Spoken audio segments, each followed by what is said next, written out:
La presentación que yo les traigo hoy, me costó un poquito ponerle el nombre, pero finalmente le pusimos fotografía de conservación ambiental, principios éticos y reducción de impactos.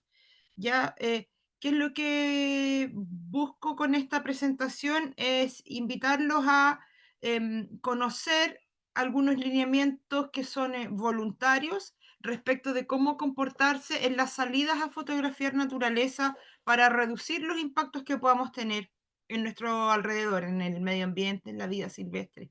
Ya hay algunos principios que son voluntarios. También vamos a hablar un poquitito de una ley que da marco también a esto, una ley más o menos nueva que hay en Chile, y compartir un poco experiencias a medida que uno va avanzando en el conocimiento y en sus reflexiones, se va dando cuenta que tal vez se equivocó en el pasado y en el futuro podemos hacer las cosas de mejor manera. Y eso también es la invitación, ¿ya? Es como, no es para nada una presentación que se tenga que memorizar el contenido, sino que más bien reflexionar y tratar de aplicarlo eh, y pensar, ¿cómo lo hice en el pasado? ¿Cómo lo puedo hacer mejor en el futuro? ¿Ya? En el marco de sus salidas fotográficas y otras para apreciar la vida silvestre, ¿ya? Bueno, este es un proyecto financiado por el Fondo de Protección Ambiental del Ministerio de Medio Ambiente y ejecutado por la Corporación Ciudadanía, quienes me invitaron a dar esta presentación. ¿Ya? Y los contenidos básicos de la presentación, o sea, los contenidos van a ser los siguientes. Primero vamos a conversar sobre algunos conceptos básicos porque son palabras y son conceptos que se van a mencionar mucho a lo largo de la presentación, entonces para tener como esta parte conceptual más clarita, luego vamos a hacer un listado de los impactos tanto positivos como negativos que pueda tener la fotografía o las salidas fotográficas en el medio ambiente. Luego vamos a hablar de los principios éticos y legales que existen en el marco de la fotografía de conservación ambiental y finalmente podemos conversar algunas experiencias y hacer una reflexión grupal. ¿Ya? Me presento, mi nombre es Constanza Osorio, soy médico veterinaria de profesión y me dedico a la conservación de la biodiversidad en distintas organizaciones. En este momento, donde estoy más activa es en la revista Ecociencias, en la cual soy coordinadora de proyectos. Ahí pueden seguir las redes también sociales de la revista, en las cuales hacemos bastantes publicaciones de temas relacionados con el medio ambiente, con las ciencias que nos permiten conocer e interpretar nuestro medio ambiente. Ya tenemos una revista bonita que es virtual en este momento, redes sociales y todo, ahí nos pueden seguir y si me quieren hacer alguna consulta, también me pueden escribir por ahí. Entonces vamos a ver la parte de conceptos básicos. Ya, estos son los conceptos que quería conversar con ustedes. No sé si hay alguien que tenga alguna idea respecto de estos conceptos. Para algunas personas puede que sean muy básicos, para otras personas tal vez son un poco más técnicos. Entonces la idea es como nivelar un poquitito los conocimientos, ¿cierto? El primer concepto que les traigo, y porque es una palabra que yo utilizo mucho en este tipo de charla, es el concepto de biodiversidad. ¿Ya? Y biodiversidad se refiere a la gran variedad de seres vivos, a la variedad de sus genes, ¿ya? Que existe en un lugar determinado, ¿ya? Siempre hablamos de estos conceptos relacionados a un espacio geográfico, entonces podemos decir la biodiversidad de Romeral, por ejemplo, o la biodiversidad de Chile, o la biodiversidad de la Patagonia, ¿ya? Entonces, de distinto nivel de zona biogeográfica y la biodiversidad de cada lugar tiene sus propias particularidades, ¿ya? Pero aquí lo importante es la variedad de organismos vivos, ya tanto de todos los reinos, en realidad, de plantas, de animales, de hongos, de protistas, de microorganismos, ¿ya? Eso es la biodiversidad. Y es importante la diversidad genética también dentro de esto, porque a veces, eh, producto de, por ejemplo, la agroindustria, empezamos a perder biodiversidad genética y tenemos una especie en la cual todos los individuos son clones, ¿ya? Y ahí vamos perdiendo diversidad también. Ecosistemas es un concepto un poco más amplio, ¿ya? Porque ecosistemas no habla solamente de los seres vivos, sino que también, además de englobar la biodiversidad, cuando hablamos de ecosistema, incorporamos también elementos que no están, que no son seres vivos, sino que son elementos del paisaje, el clima también, ¿ya? La tierra, el agua, el aire, ya, y las interacciones entre los elementos vivos y los elementos no vivos por eso es un sistema, ¿ya? Entonces habla de los elementos vivos, los elementos no vivos y las interacciones entre ellos dentro de un espacio geográfico determinado. ¿Ya? Entonces es un concepto un poco más amplio, pero aquí lo importante es saber que cuando afectamos un elemento del ecosistema podemos afectar a los seres vivos o a la biodiversidad también, ya están íntimamente relacionados. ¿Ya? Pero el concepto de ecosistema es un poco más amplio porque involucra los elementos no vivos y también las interrelaciones. La biodiversidad habla solamente de la variedad de, de organismos vivos y los ecosistemas, organismos vivos, más los elementos abióticos y las interacciones entre ellos. Ahora, dentro de lo que es la biodiversidad o las distintas especies que podamos tener en un lugar, podemos clasificar a las especies eh, de acuerdo a su origen biogeográfico, ¿ya? Porque hay distintas formas de clasificar especies. Las podemos clasificar taxonómicamente, por ejemplo, y ahí tenemos los reinos, reino animal, reino vegetal, reino fungi, ya, los distintos reinos, pero de acuerdo al origen biogeográfico, estas son las principales clasificaciones: especie endémica, especie exótica y especie nativa. ¿Ya? Una especie endémica es una especie que es originaria de un lugar y se encuentra solamente en ese lugar del planeta, ¿ya?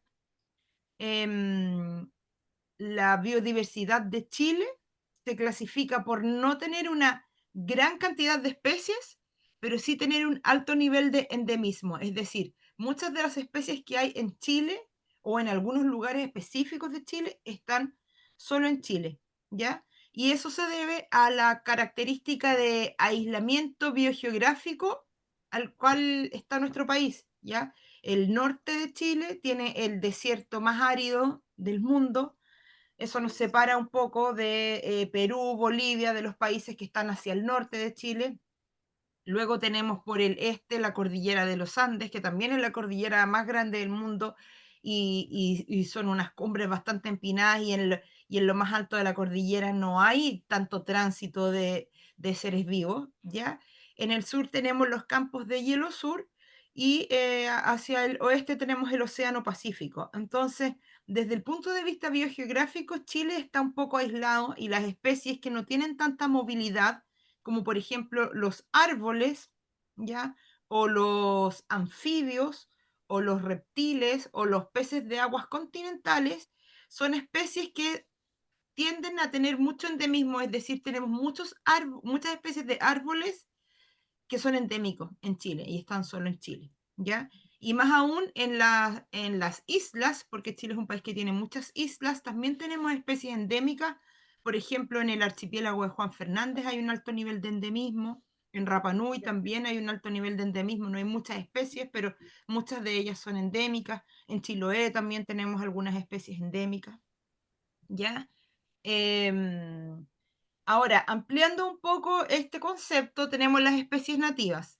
Las especies nativas son aquellas que son originarias de un territorio, son propias de ese territorio, pero no se encuentran solamente en ese territorio. En Chile también tenemos muchas especies nativas, ¿ya?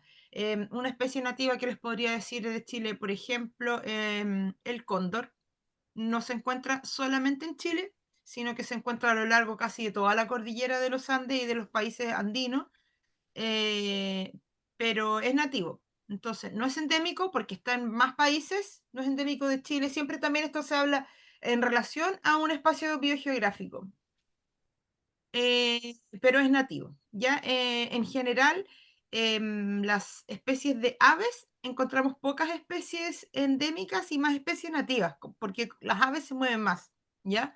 Exceptuando, claro, algunas especies que no se mueven tanto o que quedaron aisladas geográficamente, como por ejemplo el picaflor de Juan Fernández, es una especie que es endémica del archipiélago de Juan Fernández. Perdón, yo siempre doy ejemplos de ahí porque un tiempo estuve ahí también. El pato cortacorrientes, por ejemplo, que la gente de Romeral lo debe conocer bien, también es una especie nativa. Ya se encuentra en Chile, pero también se encuentra en Argentina. Generalmente estas especies nativas tienen otros nombres comunes en otros países. Pato del torrentoso, algo así se llama en Argentina, por ejemplo. ¿Ya? ¿Y en Peyúgue, Constanza? En Peyúgue, bueno, en Peyúgue tenemos, en lo que es aves, tenemos más lo que son aves marinas y en general las aves marinas hay poco endemismo, muchas son nativas, pero hay poco endemismo porque son muchas de ellas migratorias. Pero sí lo que podemos encontrar en Peyúgue creo que hay, bueno, yo no me manejo tanto en lo que es flora, ya yo me manejo más en fauna y en fauna silvestre lo que más sé es de aves y de murciélagos, pero entiendo que en Peyúgue hay hartas especies como en la costa en general de la región del Maule hay hartas especies de orquídeas que podrían ser endémicas de la región del Maule y no sé si hasta Peyúgue llega, tal vez hay algún manchoncito de ruiles en lo que es la cordillera de la costa, tal vez. Esas Sí, podrían ser estamos como ahí con el límite con especie, Chanco. claro, eso podría ser Sí, como alguna especie endémica que tal vez encontramos eh, por ahí. hola, disculpe, está la Adesmia bijuga también, que es endémica de las costas maulinas. Es una planta? Antes, Sí, sí, sí, hay, de gracias. flor amarilla. Ya. Sí, sí, eso yo tenía entendido y que ahí como que como en las quebradas costeras hay hartas florcitas endémicas. Yo no tengo mucho conocimiento como de las especies en particular, pero sí, eso es como una riqueza interesante y que, bueno, a medida que se va investigando y que se va recorriendo, se va conociendo y que avanza la investigación genética, también se van descubriendo nuevas especies, porque a veces uno puede decir, bueno, esta florcita amarilla la he visto en otras partes, pero luego hacen la investigación más en detalle y se dan cuenta de que la florcita amarilla que había en Peyúgue, la verdad no es pariente de la florcita amarilla que había en Iloca y es específica y es endémica de ese lugar.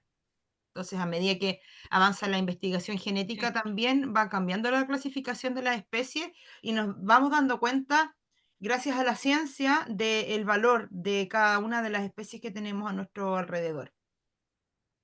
Gracias a la amiga ahí que dio el ejemplo, no me sé su nombre porque dice iPhone, pero se agradece el apoyo. María Alejandra, María Alejandra, muchas gracias. sí. En el Eh, chat escribieron Tricahue, ah, Claudia Araya y Verónica Romero, el Queule. Ahí dejaron dos comentarios ya. también para El aportar. tricahue es una especie nativa. Es una especie nativa de Chile, porque también se encuentra en Argentina y en Argentina le dicen loro barranquero, aunque es probable que sean subespecies. Entonces, si hilamos más fino, tal vez podríamos considerarlo endémico si es que se hace como una investigación genética más fina. Pero sí, el loro tricahue que se encuentra básicamente en la región del Maule y en la en la región del Maule, en la región de Higgins y en la cuarta región, en Chile. Es una especie nativa. Sí, y bueno, y en la comuna de Romeral se ve mucho. Sí, el loro más grande y más colorido de Chile. Yo no puedo ver el chat, es que es tan rara la visualización cuando uno está aquí Yo te compartiendo. puedo ir leyendo. Hablaban del ruil, también estaban haciendo mención. Ah, sí. Sí, pues el ruil es una especie endémica, una especie de árbol endémico de la región del Maule, principalmente de la cordillera de la costa. Ay, aquí tengo. A ver. Ah, sí, leí que el loro tricahua en Chile tenía diferencias al de Argentina. Sí, claro. Sí, creo que también. También ahí hay que, claro, si miramos más fino, puede que no sean la misma especie, deben ser subespecies. Ahí habría que ver bien la evidencia genética que existe. Bueno, para seguir con los conceptos, cuando hablamos de conservación, hablamos conservación en este contexto, ¿cierto? Conservación de la biodiversidad o conservación de medio ambiente. Hablamos de actividades humanas que de manera planificada y de manera intencionada buscan mantener la biodiversidad y los ecosistemas de un territorio, ¿ya? Como por ejemplo,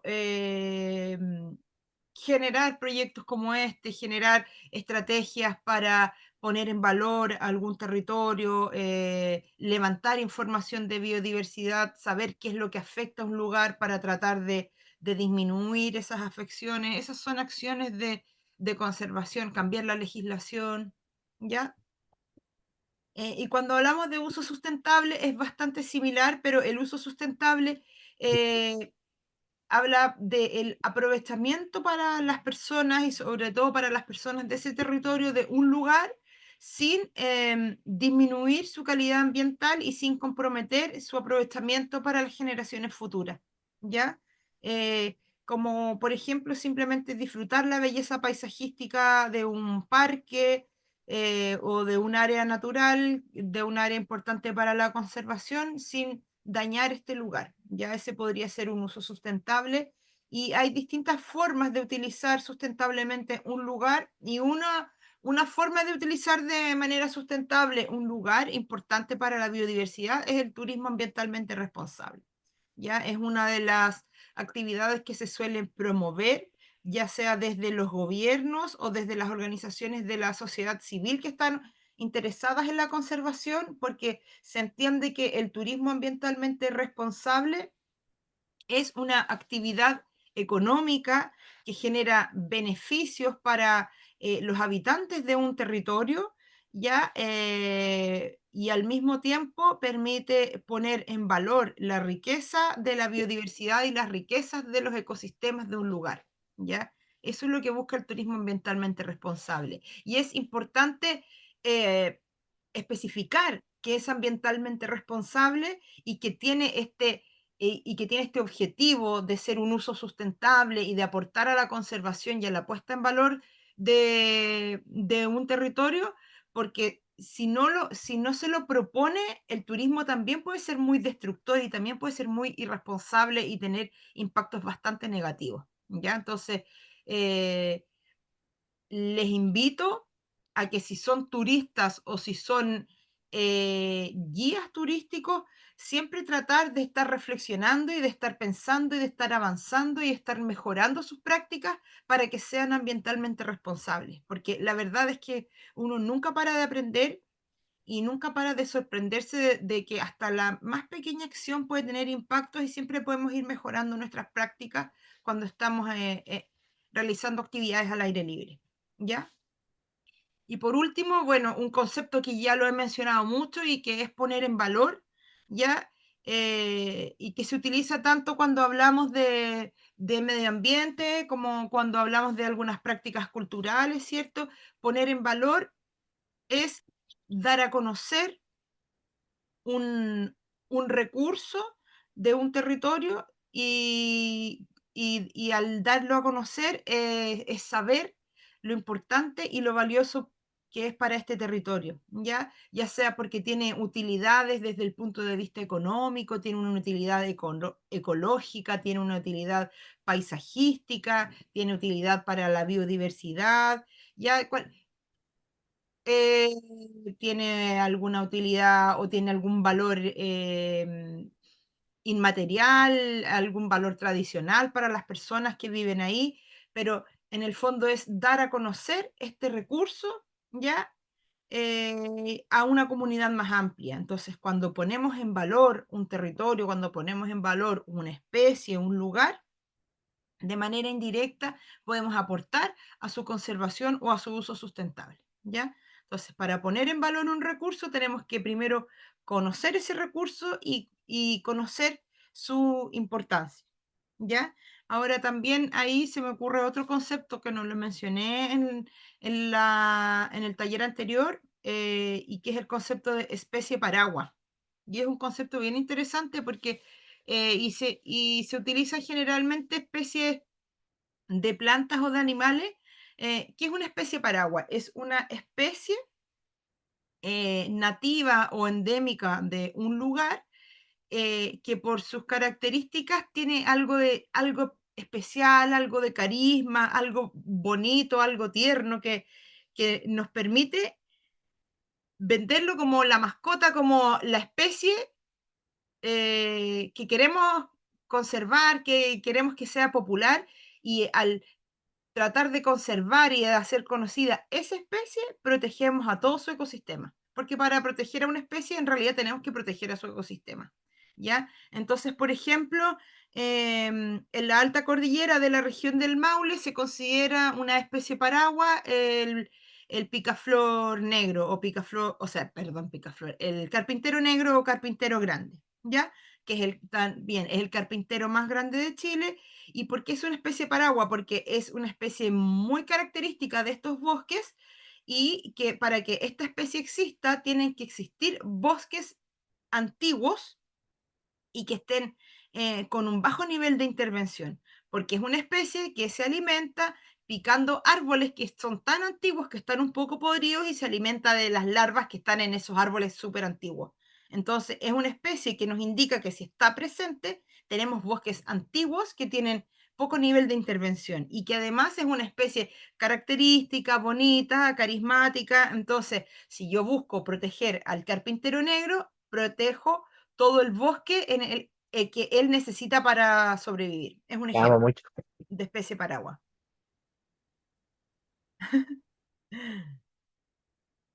¿Ya? El loro tricahue puede ser también una especie paraguas en el sector de Romeral, sobre todo hacia los queñes, por ejemplo. ¿Ya? Entonces, si queremos proteger al loro tricahue, tenemos que proteger básicamente la cuenca del río y tenemos que tener cuidado con la agricultura de monocultivo y con otras amenazas que hay en el territorio en contra de esa especie. ¿Ya? Sobre todo los que cultivan, por ejemplo, frutos secos, de repente tienen conflictos con el loro tricahue. ¿Ya? También puede ser una especie paraguas de ese territorio, ¿ya? En algunas zonas costeras, por ejemplo, en la comuna de Chanco, en el humedal de Reloca, la especie paraguas es la gaviota garuma.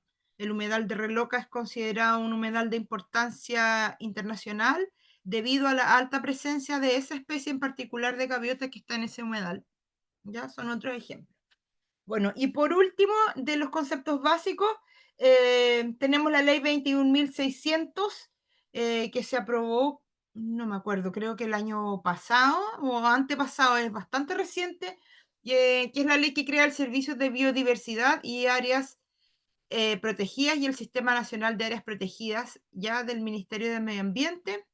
Y es una ley que, si bien se aprobó con algunas polémicas, eh, porque costó un poco ordenar desde el punto de vista administrativo y jurídico quién se encarga de las áreas silvestres protegidas, porque teníamos como alguna duplicidad de organismos. Ahí estaba el Ministerio de Medio Ambiente, pero también estaba el SAG, el Ministerio de Agricultura, teníamos también a CONAF por ahí. Entonces como que ese ordenamiento fue un poco complejo, eh, pero sí rescato de esta ley un artículo que lo vamos a analizar hacia el final de la presentación, que habla sobre el comportamiento que hay que tener en las áreas silvestres protegidas, ¿ya? Y entonces yo quiero extrapolar un poco ese artículo a que en realidad ese comportamiento lo tratemos de tener en todas las salidas hacia zonas naturales que vayamos a fotografiar, o sea, independiente de que sean áreas protegidas o no por el Estado, que estén reconocidas o no, es como la base, ¿ya? A lo que debemos como eh, aspirar. No sé si alguien tiene algún comentario respecto de esos conceptos básicos para que avancemos. ¿Algún ejemplo o alguna duda al respecto? Por ejemplo, en el chat no todavía, Constanza. Gracias, Lore. Bueno, aquí tenemos el concepto de fotografía de conservación, ya que es como el marco de este proyecto, entonces es importante que lo tengamos claro también. La fotografía de conservación es cuando se busca a través de la fotografía capturar a la biodiversidad, los hábitats, los recursos naturales para construir una composición visual que sea agradable, pero al mismo tiempo también busca proteger y poner en valor a la flora y fauna en su contexto natural. ¿Ya? Es diferente a otros tipos de fotografía. Ya tiene esta intención. No es solamente que sea una foto bonita, no es solamente la foto para las redes sociales, sino que busca poner en valor a la biodiversidad en su contexto natural. ¿Ya? Y para que tenga, para que cumpla con esos propósitos, se necesita ir de la mano con no tener impactos negativos en el medio ambiente y también ojalá compartir de alguna manera las observaciones, ¿ya? Aquí les muestro una foto de cisnes coscoroa en el humedal de las Salinas de Cahuil, que está como al sur de Pichilemu. Es muy bonito ese lugar porque a través de los caminos de sal que se forman dentro del humedal, uno puede caminar y acercarse mucho, mucho a los cisnes. Y ellos están bastante acostumbrados, entonces dejan sacar fotitos de cerca y está bien cuidado el humedal en general. Pese a que tiene harta intervención, tiene mucha construcción en su orilla, mantienen ahí su cuerpo de agua. Entonces, ¿cuáles son los impactos de la fotografía en el medio ambiente?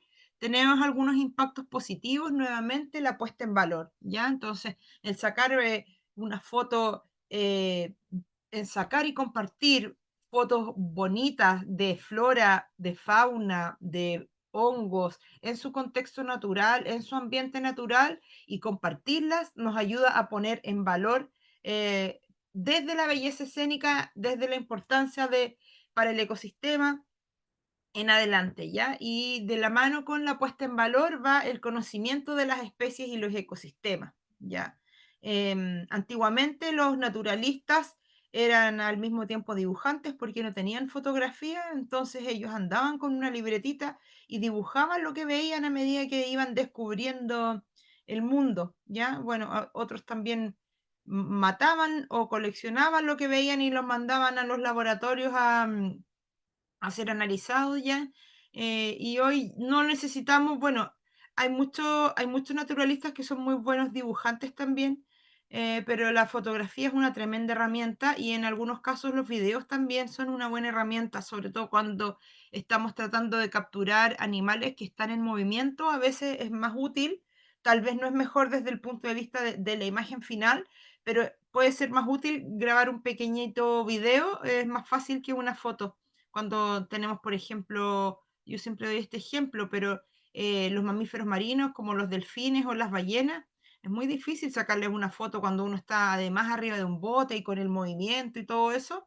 Pero sí se utiliza mucho grabar un pequeño video, unos 2, 3 segundos, porque así cuando uno ve el delfín, por ejemplo, que va saltando, o la ballena que asoma su colita, las colas de los mamíferos marinos tienen marcas que son únicas y permiten identificar de manera individual a los individuos de la especie.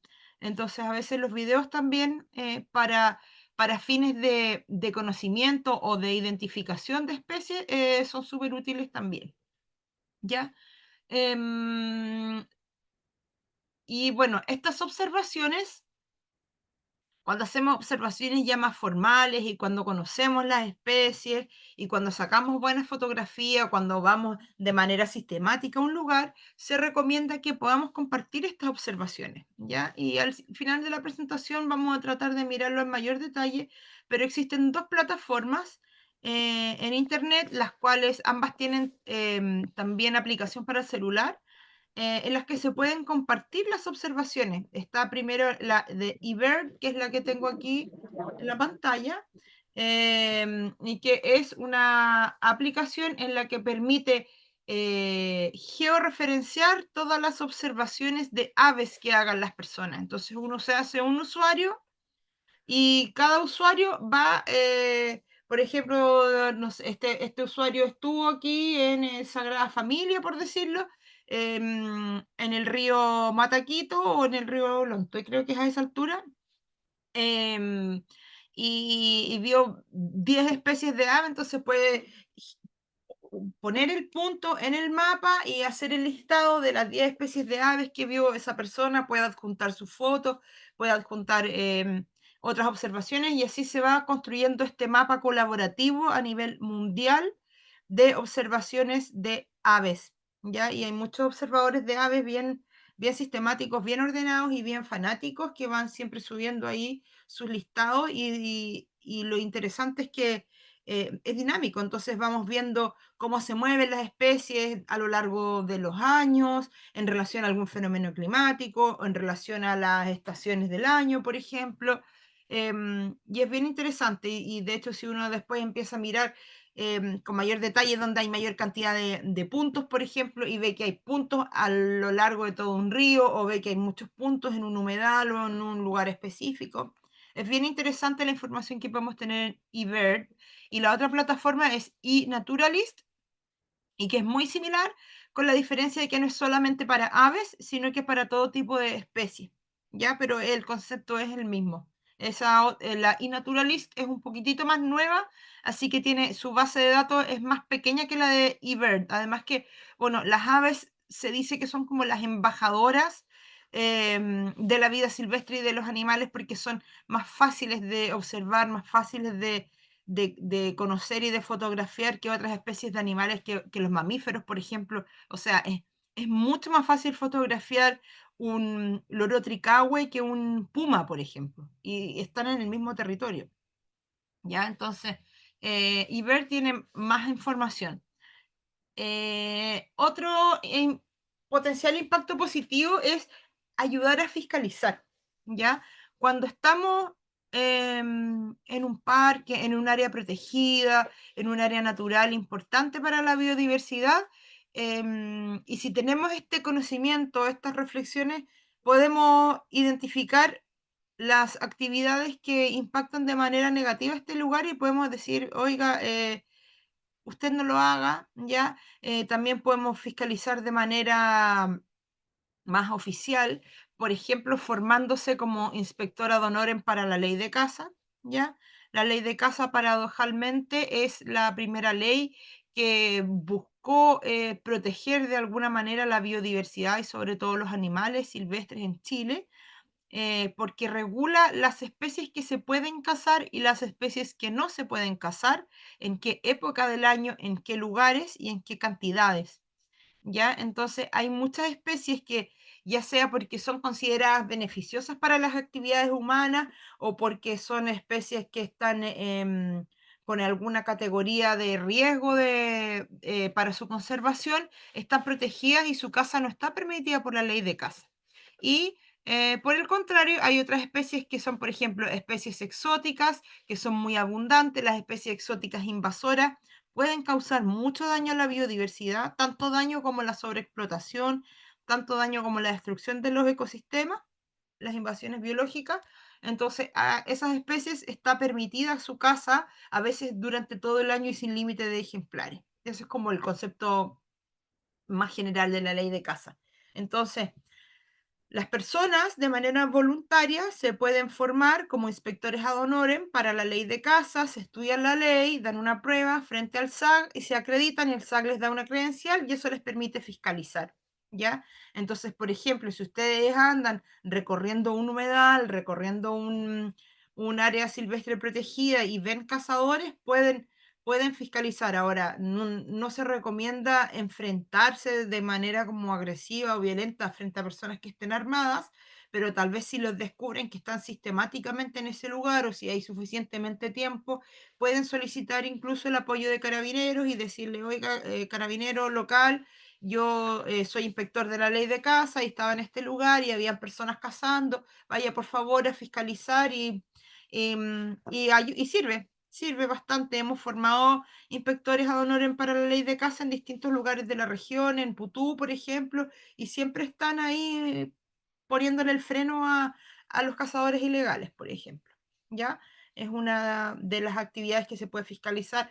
Algo más que se puede fiscalizar, por ejemplo, las las personas que van con su perro a los parques o a las playas. La verdad es que no es recomendable ir con mascotas y sobre todo perros a lugares importantes para la conservación de la biodiversidad porque tienen un montón de impactos negativos, ya transmisión de enfermedades, perturban, cazan, dejan su feca, molestan a las personas también, destruyen la basura, desparraman la basura. Entonces, la verdad es que los perros no son bienvenidos en los parques nacionales, en los santuarios de la naturaleza, en las playas. Ya tienen más impactos negativos que positivos y es algo que podemos también colaborar a fiscalizar. em, la verdad es que, bueno, la gente que es muy fanática ahí de su perrito no lo entiende. Hay personas que solamente conocen a los perros, les gustan los animales, pero solamente conocen al perro. Entonces no comprenden los impactos negativos que puede tener esta especie sobre, por ejemplo, las aves que anidan en las playas, las llamadas aves playeras. Bueno, hay un montón de información, la verdad. Y por último, también podemos colaborar con actividades de restauración ecológica. Cuando hablamos de restauración, hablamos en mejorar las condiciones de un territorio, de un ecosistema, ¿ya? Y tratar de volver hacia sus condiciones originales antes de que tuviera algún grado de destrucción antrópico, ¿ya? O sea, hablamos de, por ejemplo, jornadas de limpieza, jornadas de reforestación, jornadas de tratar de volver los cursos de agua como eran originalmente. Son actividades que podemos realizar, podemos organizar en los lugares a los que recorramos ya, sobre todo cuando vamos, muchos lugares, si es que lo recorremos de manera sistemática y nos damos cuenta que de un año a otro cambió porque hubo un incendio, porque drenaron el humedal, porque alguien se robó el agua por aquí, por allá, podemos realizar actividades de restauración, ¿ya? Las jornadas de limpieza también son siempre eh, súper bienvenida y bastante, no es tan difícil de organizar tampoco. Y lo otro es que eh, también uno puede tener la costumbre de estar siempre llevar una bolsa de basura y al lugar que recorramos vamos recogiendo las basuritas que encontramos y siempre dejarlo un poquitito mejor que como lo encontramos también es una súper buena práctica y no cuesta nada andar con una bolsita en la mochila. ¿Ya? Pero ¿cuáles son los impactos negativos? Y eso es lo que queremos tratar de evitar. Ya, lamentablemente por sacar una foto, por subirla a las redes sociales, a veces se comete muchísima imprudencia y ahí tienen dos fotos de ejemplo, ¿cierto? Un grupo gigantesco de personas acosando a, que no alcanzo a ver bien en la foto, pero creo que era un cóndor, ya, o alguna especie de ave planeadora que necesita espacio para poder elevar su vuelo, ¿cierto? Y está sometido a ese tremendo estrés de personas acosándolo para tratar de sacar una foto. Y en la foto de abajo tenemos a otra persona que sacó una estrella de mar para sacarse una foto y mientras ella posa para la foto, la estrella de mar se está asfixiando, se está soleando y probablemente va a morir por una foto. ¿Ya? Entonces, esos son los comportamientos que tenemos que evitar, ¿ya? La destrucción o la perturbación del hábitat o de las especies que se encuentran ahí, ¿cierto? La perturbación de las especies, como los ejemplos que tenemos en las fotos, la introducción de especies exóticas invasoras, bueno, yo ya di el ejemplo del perro, pero también pasa mucho que a veces eh, arrastramos semillas que se nos pegan en la ropa, se nos pegan en los zapatos y llevamos especies exóticas invasoras de flora, por ejemplo, a algún lugar. Existen algas también, que ¿cómo que se llama? Dídimo, algo así, un alga que los pescadores de aguas dulces transmiten entre los cursos de agua y también hay que evitar, ¿cierto? Porque es bastante invasora a algunos lugares. Ya tenemos el problema de la gestión de residuos, hay personas que siempre van dejando residuos a medida que van pasando y también tenemos la extracción, ¿ya? Llevarse recuerditos, la piedrita, la plumita, el nidito, los huevitos, el animalito, la estrella de mar, las conchitas, extracción, ¿ya? Y la caza también, ¿ya? A nivel mundial, las principales causas de pérdida de biodiversidad son las especies exóticas invasoras, la sobreexplotación, que en sobreexplotación hablamos de, se refiere a lo que es extracción o caza de especies, y la destrucción de los ecosistemas, ¿ya? Están como al mismo nivel de destructivos, ¿ya? Esos son los potenciales impactos negativos, entonces tenemos que pensar cómo podemos evitar realizar estas actividades cuando salimos a sacar fotos, ¿ya?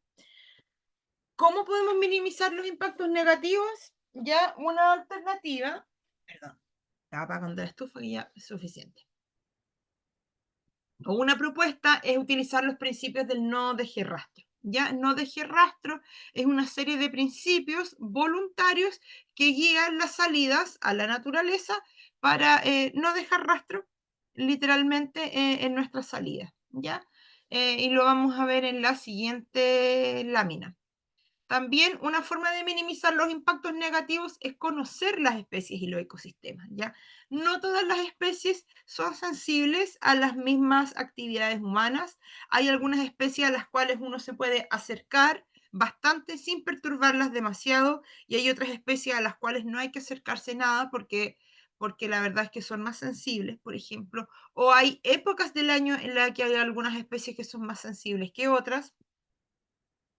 Entonces, todo ese conocimiento nos ayuda a tener menos impacto. ¿Y cómo podemos conocer las especies y los ecosistemas que están en un lugar? Bueno, cuando nosotros sabemos a qué lugar vamos a ir, bueno, aquí hay un ejemplo con la comuna de Curepto, que es la primera que se hizo este taller, ¿cierto?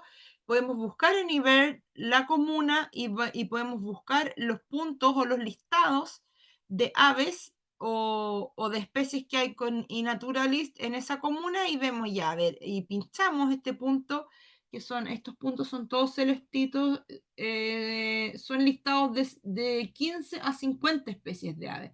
Entonces yo puedo revisar las 40 especies de aves que hay aquí registradas por los usuarios de IBER y veo ese listado y digo, ah, ya, mira, aquí hay 5 especies de patos, 5 especies de gaviota, están estas y estas otras especies. Y eso me permite comprender qué tanto me puedo acercar, desde dónde las puedo observar. También me va a permitir tener una salida más provechosa el haber estudiado las especies con un poquitito de anticipación, ¿cierto? Y también el compartir las observaciones y fotografías porque va a permitir a otros observadores conocer las especies y los ecosistemas que hay en esos lugares, ¿ya? Aquí hay otra manera de minimizar los impactos negativos. Este es un mirador que se encuentra en un humedal de la región del Maule, es en el humedal de las Ciénagas del Name, ¿ya? Entonces, este es un mirador que hizo una alumna de una tesista de arquitectura de la Universidad de Talca, y lo interesante es que a través de, bueno, el mirador está hecho como de bambú, todas esas líneas verticales. Entonces, las personas pueden observar a través de eso, pero no se perturba tanto las aves porque no ven como de manera brusca una persona o un grupo de personas que van a observar. Entonces, esto está como en altura porque este humedal es bien particular porque es como un hoyito que se hace en la cordillera de la costa entre muchos cerros, entonces se juntó el agua al medio, ya en la zona más baja. Entonces, el acceso a ese humedal siempre es desde la altura y por lo tanto las aves te ven. Y este mirador permite que no te vean tan fácilmente y permite acercarse un poquitito más, tener unas mejores observaciones sin perturbar tanto. ¿Ya? Es una manera de minimizar los impactos negativos cuando tenemos un lugar en el cual queremos hacer un uso sustentable. ¿Ya? Y bueno, ¿cuáles son las referencias que tenemos? Referencias éticas que son voluntarias y referencias legales para la fotografía. Permiso, voy a tomar un poquito aquí.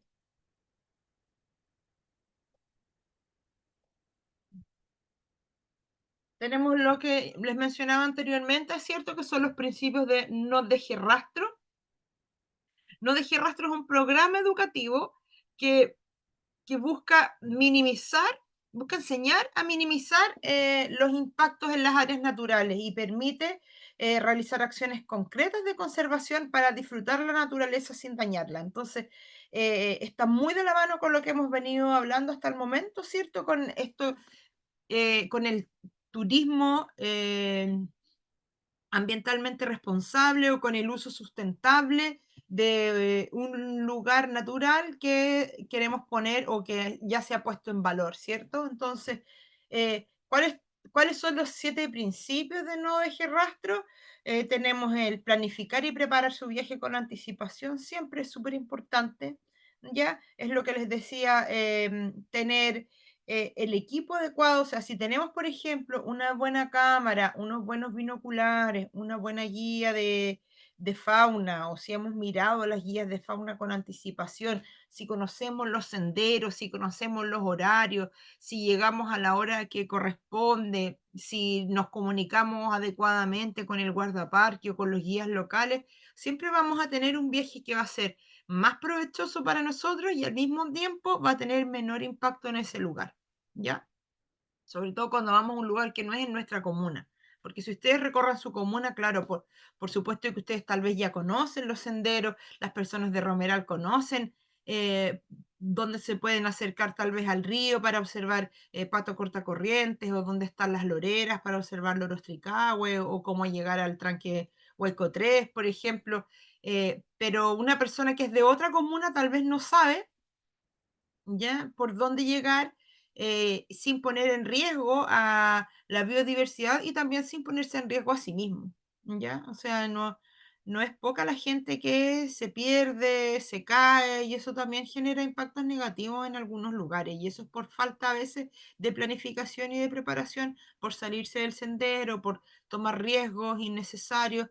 Em, Existe como una tendencia así del la gente que muere por tomarse una selfie en un barranco y se cae. eh, entonces, esos son como actividades que también hay que tratar de evitar y la planificación y la preparación sirve un montón para eso. Viajar y acampar en superficies resistentes, por supuesto, es súper importante y de hecho acampar solamente en lugares que estén establecidos y que estén autorizados, porque ya al establecer un campamento es una actividad que tiene un cierto impacto, que tiene impacto sobre la flora, tiene un impacto sobre el suelo, ¿ya? Y que si no lo hacemos en un lugar adecuado también puede ser peligroso para nosotros o para la vida silvestre, ¿ya? Disponer adecuadamente los desechos, súper importante, y para mí disponer adecuadamente los desechos es sinónimo de llevárselos de frentón, o sea, puede haber un basurero en el parque, puede haber un basurero a la salida, pero la verdad es que en cualquier lugar que sea lejano, la gestión del residuo, el hecho de que vaya un camión recolector, tal vez no es tan frecuente, entonces, y siempre hay perros que desparraman la basura o animales carroñeros, entonces, para mí, disponer adecuadamente del residuo es llevárselo, ¿ya? Dejar lo que encuentren, ¿no? Llevarse recuerditos. Hay gente que es buena para llevarse las piedritas, las conchitas, la ramita. No lo recomiendo tampoco. No tenemos visión microscópica. No sabemos la cantidad de microorganismos que pueden estar existiendo en un pedacito de ramita, en un poquitito de tierrita que alguien se quiera llevar tal vez de recuerdo. Entonces, la verdad es que no es recomendable tampoco sustraer flores. Hay mucha gente que le gusta llevarse flores. eh, Siempre que hay copihue, la gente se quiere cortar y llevarse los copihue porque es como la antipuesta en valor, la flor nacional, y es como, ¡ay, un copihue! ¡Ah, lo corto, me lo llevo! Me he peleado con tantas señoras que se quieren llevar los copihues para la casa y es como, pero señora, mire el copihue, mírelo de cerca, tómele una foto, llévese la foto, la invito, pero no se lleve el copihue, por favor. Eh, Minimizar el uso, el impacto y el impacto de fogata. La verdad es que, bueno, esto es de una presentación un poco más antigua. El día de hoy yo ya no recomiendo las fogatas en ninguna parte y menos en la estación seca. Ya hemos tenido bastante experiencia con incendios en toda nuestra región, ¿cierto? Desde el 2017, tremendos incendios cuando tenemos temperaturas altas, tenemos que está todo muy, muy seco a nivel ambiental, tenemos mucho viento, es muy peligroso. Ojalá evitar la fogata, utilizar solamente cocinilla de manera muy responsable y con mucho, mucho cuidado, ¿ya? Respetar a la flora y a la fauna silvestre, por supuesto, ¿ya? ¿Cómo saber cuándo estás perturbando a una especie de fauna? Si la especie, si el animal te vio y se aleja, ya te acercaste demasiado. Ese es como el principio básico. Y distintas especies tienen distinto nivel de tolerancia y por eso es importante saber qué especies podemos observar en un lugar con anterioridad para saber qué tanto nos podemos acercar. ¿Ya? Y bueno, y respecto de la flora, ahí nuestras pisadas impactan bastante a las especies que son más pequeñitas, pues entonces tratar de caminar siempre por el mismo sendero nomás, por no salirse de los senderos para minimizar el impacto de las pisadas sobre la flora, evitar los vehículos motorizados, ojalá evitar también andar a caballo si es que se puede en algunos lugares que son muy, muy lejanos. La gente va a caballo o va en moto o va en bicicleta, pero mientras más pequeño el vehículo en el que vayan, mejor. Em, y por último, considerar a otros visitantes. ¿Ya? Bueno, respetar la flora para que decirles que ojalá que no, no rayen así, no sé, pues. Lorena y Marcial se aman locamente en el árbol, así, en un ruin, con un corazón. No lo hagan. Yo sé que se aman, pero no lo hagan.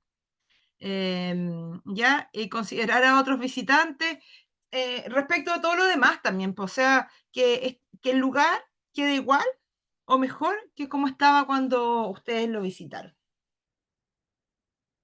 Ah, y respecto de las imágenes aquí, alimentar a la fauna nativa no es un atractivo turístico, es súper importante. Yo sé que tal vez quienes no somos tan jóvenes tenemos ese recuerdo de ir al zoológico y darle natura a la jirafa, qué cosa más divertida, ¿cierto? Y uno como que tiene como este instinto mascotista de que quiere acercarse y quiere hacerle cariño al zorrito y quiere darle algo de comer y tener esa interacción como más cercana, pero por favor recuerden, ¿se acuerdan que hablamos de la clasificación de los seres vivos? Bueno, cuando hablamos de animales, también hay una clasificación macro y que tiene relación a su relación con el ser humano. Y tenemos una gran clasificación y que son los animales silvestres y los animales domésticos. No tenemos que acercarnos a los animales silvestres, a menos que seamos un biólogo que está específicamente investigando una especie. Nadie se tiene que acercar a la fauna silvestre. Lo máximo que se pueden acercar es para tomar una fotito, ¿ya? ¿Y por qué no hay que acercarse a la fauna silvestre? Porque acercarse a la fauna silvestre tiene un montón de impactos negativos para ellos. No darles comida, no ahuyentarlos, no tener ese tipo de interacciones, ¿ya? Hay especies que tienden a ser un poco menos miedosas y que se acercan más al ser humano, ya como algunas especies de aves y algunas especies de mamíferos, como por ejemplo el zorro, que tenemos aquí en esta foto. Los zorros como buen cánido son oportunistas y se acercan a las personas si es que les dan comida. Y lamentablemente hay zorros que se acostumbran a que las personas les den comida y eso los pone a ellos en riesgo. Y además que el zorro deja de tener su rol ecológico como carnívoro en su ecosistema porque empieza a comer el resto de pancito, el resto del picnic que dejan las personas, que además no son alimentos nutritivos para él. Entonces tiene un montón de impactos negativos y deja de tenerle miedo a las personas y eso también es peligroso para él.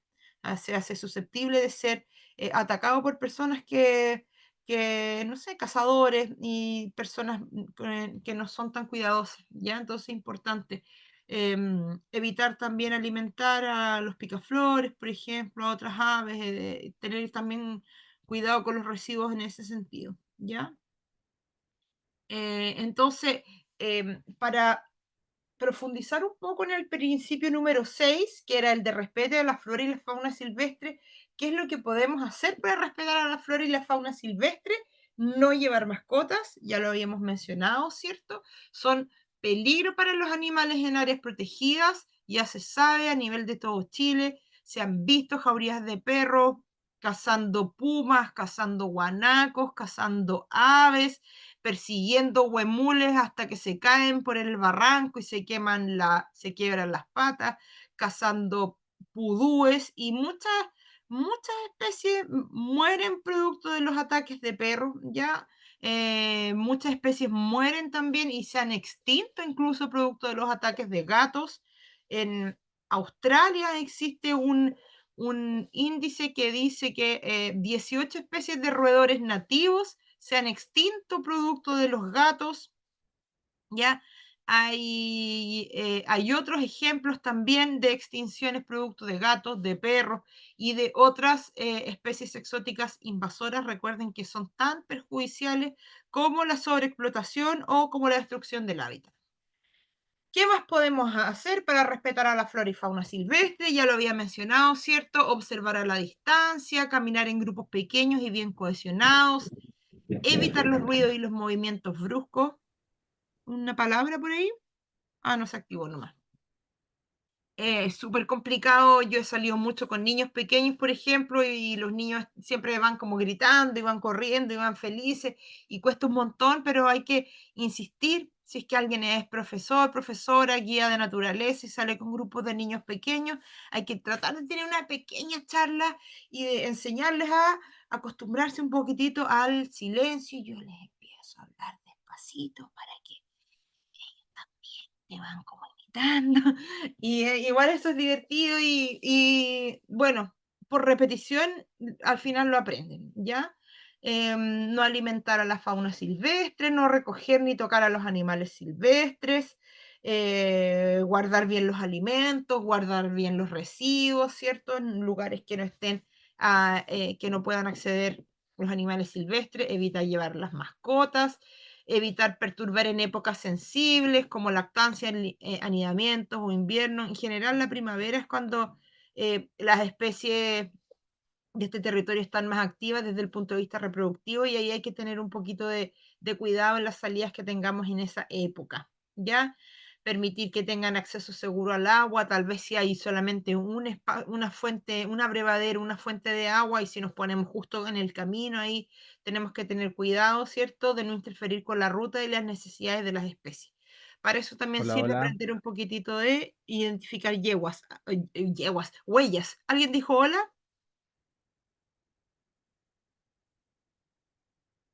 ¿Alguien quería hablar? No sé. No sé si dijeron algo en el chat, pero escuché Sí, yo también escuché hola, hola y después se hola. cortó el micrófono. Bueno, si alguien me quiere interrumpir, hable un poquitito más de corrido y yo paro nomás porque la verdad es que ya estamos como terminando y tenemos tiempo para conversar. Si tienen alguna experiencia para conversar sobre esto, bueno, hay hartas organizaciones que apoyan estos principios, ¿cierto? Por ejemplo, tenemos aquí en este póster esta campaña que pide que por favor no lleven a las mascotas.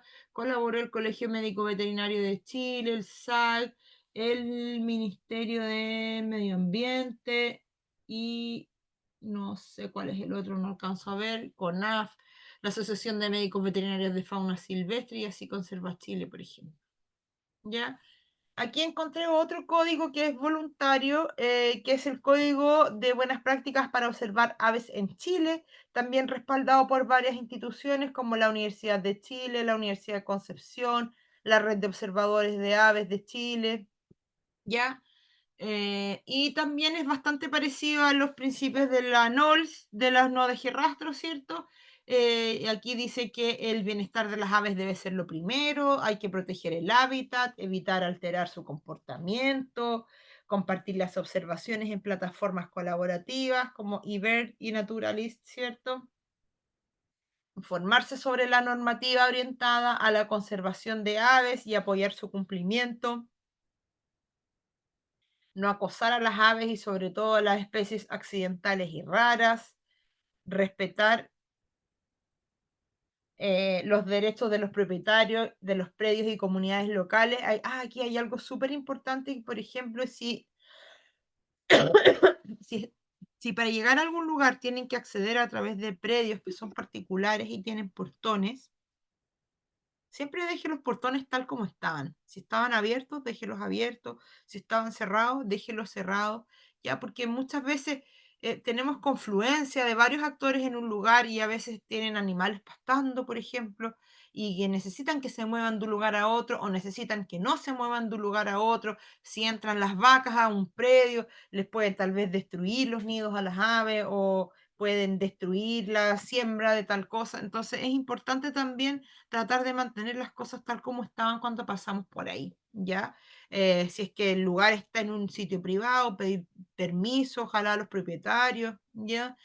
Tratar de ser siempre bien respetuoso y dejar como bien parado al observador y a las personas que van a fotografiar. Compartir la zona de observación, respetar los derechos de las personas y tener cuidado con comederos, bebederos y casas seguras para aves, ¿ya? En general, yo no recomiendo tanto los comederos y los bebederos para aves, porque también altera su comportamiento y evita un poco su interacción y su impacto o su interacción con el resto del ecosistema, ¿ya? Hay algunos observadores de aves que promueven el uso de casas seguras para aves. En algunos casos sí se promueve, por ejemplo, las casas anidaderas para aves rapaces, para que ellas lleguen ahí y de manera natural controlen roedores, por ejemplo. Son como algunas prácticas que se promueven ahí eh, para observar aves en Chile. Ahí está también el link de dónde pueden encontrar este código, porque es un documento que tiene como 30 páginas, recuerdo, algo así. Y ahí está en PDF en esa página, pero bueno, si no lo buscan en Google y aparece al tiro, lo pueden encontrar también. Y, ay, ¿por qué no? Aquí. Ay. Y por último, vamos a hablar de la ley 21.600, ya del artículo 108. Y el artículo 108 habla sobre las prohibiciones en las áreas protegidas, ya entonces, em, bueno, son como 20 prohibiciones y en cada una de ellas yo destaqué una palabra o un concepto que me pareció lo importante, ya, y las voy a leer más o menos rápido porque no es importante que lo memoricen ni nada, y además que también si si se fijan, vamos a ir un poco repasando los mismos elementos que vimos en los principios de no deje rastro o en el código de los observadores de aves, ¿ya? Entonces, ¿qué es lo que se prohíbe en las áreas protegidas y que yo recomiendo que se extrapole a cualquier área natural a la que ustedes vayan a tomar fotografía? Es lo siguiente: remover o extraer tierra de hoja, turba, leña, rocas, arena o ripio. Intimidar, maltratar, herir o dar muerte a ejemplares de fauna nativa, destruir nidos o lugares relacionados con la reproducción de las especies nativas, cortar ejemplares de plantas, algas, hongos, líquenes. Los voy a leer un poquito más resumido para que no sea tan como latera esta parte. Recolectar huevos, semillas, flores, frutos, introducir especies nativas o exóticas, transgénicas, polen, semillas, introducir ganado u otros animales domésticos, provocar contaminación acústica, lumínica o atmosférica. Importante el tema de la contaminación lumínica, no todas las personas lo conocen, ¿ya? Pero sobre todo si es que se hacen salidas nocturnas, hay que tener cuidado con la contaminación lumínica. Hay especies que son de hábitos nocturnos y que su vida, su alimentación, dependen de la oscuridad, y cuando hay exceso de luz se afecta bastante su ciclo, ¿ya? Así que ahí hay que tener cuidado con aquello. Ya, bueno, lo de la contaminación acústica lo habíamos conversado, ¿cierto? Tratar de salir en silencio y, bueno, la contaminación atmosférica, por ejemplo, con las fogatas se genera bastante contaminación atmosférica, ¿ya? Liberar, vaciar o depositar residuos en lugares no habilitados para ello, depositar sustancias peligrosas en los cursos de agua o en el suelo, alterar las condiciones del área protegida ocupándola, arando, cortando, arrancando especies.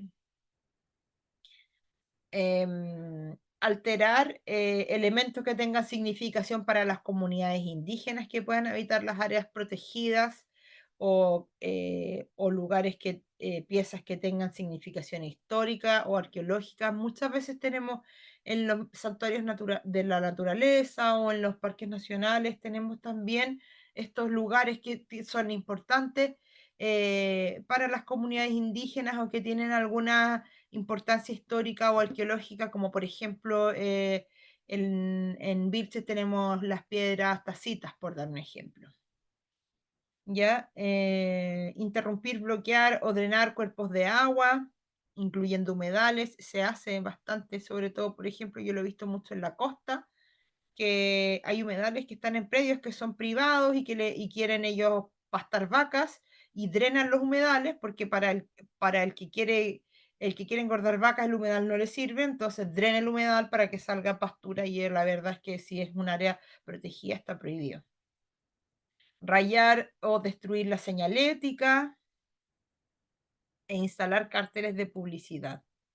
Deteriorar las instalaciones o el patrimonio natural, usar o portar armas, eso es algo que ya aquí tenemos dos leyes que lo prohíben, ¿cierto? Tenemos la ley de caza y tenemos la ley de áreas silvestres protegidas, impiden o em, no permiten el uso o el porte de armas en estas áreas.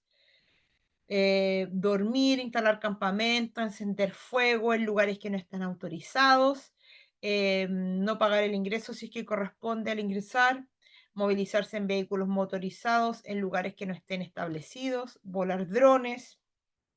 Bueno, les contaba al grupo anterior que en el contexto de mi trabajo con la revista Ecociencias, una vez volamos un dron en Los Queñes hace muchos años, no sabíamos, bueno, la verdad es que yo no sabía que iban a volar un dron, andábamos con un equipo de audiovisuales, íbamos a sacar algunas fotos, a hacer algunos videos, y de repente ahí, sorpresa, tenemos un dron. Y elevan el dron y llegaron en masa los loros tricahue, así como a ver qué es lo que era, o atacar al dron, no sé, fue bastante perturbador para ellos, y ahí yo comprendí que la verdad, bueno, primera vez que yo veía un dron, no sabía que hacían tanto ruido tampoco. Em, los drones no son inocuos, permiten tomar imágenes bastante interesantes, ¿cierto? Pero ojalá no olvidar que también tienen un impacto importante, sobre todo en las especies que andan ahí en el aire. Bueno, estamos terminando ya la presentación, entonces quería que ustedes se tomaran el micrófono y me gustaría saber cuáles son sus experiencias hasta el momento en fotografía de naturaleza o conservación, cuáles han sido los impactos que han dejado estas experiencias, si tal vez hicieron alguna de estas cosas que yo les recomiendo no hacer y ahora dicen, hoy sí, lo haré mejor para la próxima vez. Me gustaría que conversáramos un poquito. No sé si alguien quiere activar su cámara, su micrófono para contarnos. La Lore también nos contó algunas experiencias la otra vez.